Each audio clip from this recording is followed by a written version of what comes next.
Hi, this is Ray Pareca of EntertainmentBuddha.com, and today we are going to be taking a look at Dungeon of the Endless, a very cool, very challenging game by Amplitude Studios.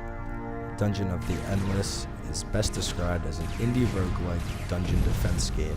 While these two genres together may sound like a strange mix, within a few minutes of playing it becomes clear that Dungeon of the Endless is undeniably simple in premise but constantly challenging throughout. After the opening cutscene, Dungeons of the Endless presents you with your two initial party members in a crashed escape pod. Our heroes here are Opbot DV8, a medical assistant, and Nurse Dina Ratchet. Each character has different strengths and weaknesses, and their stats can be seen on the character drop-down menus in front of you. Before diving in and exploring the dungeon in front of us, let's take a look at the game's built-in tutorial to give us a sense of direction before we begin our adventure.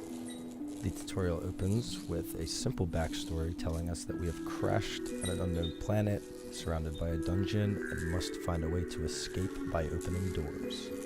The controls within the game are very simple, as you can see. Simply left-clicking will allow you to select your hero, right-clicking will give you orders, opening doors or navigating through rooms, and left-clicking on a character portrait will bring up their stats as previously seen.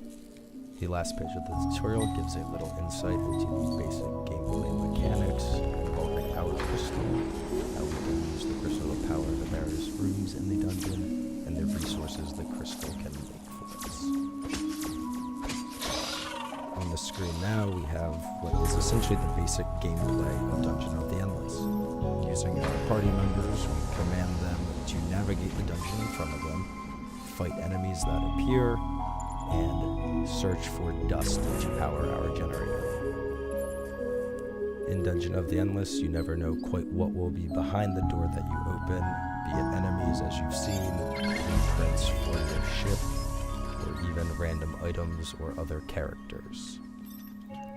As you clear rooms, using the middle mouse button, you will be able to power those rooms with your generator, allowing you to build various utilities that will either power up your characters, defend the room, or build more resources more quickly.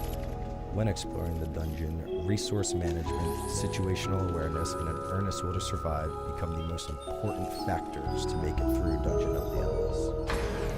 Selecting what resources to build and where is one of the most important parts of the game, and also one of the most challenging, as you never know where the waves of enemies are going to come from.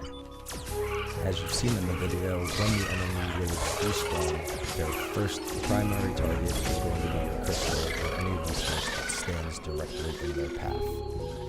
Combat is unavoidable in Dungeons of the Endless, so learning to keep a close eye on your party's health and equipment becomes one of the most integral parts to a successful haul. So now that we have gone over the basic gameplay elements of Dungeons of the Endless, take a look at the rest of the video for an example of the game's randomly generated first level of the dungeon. Thanks for taking the time to watch the video.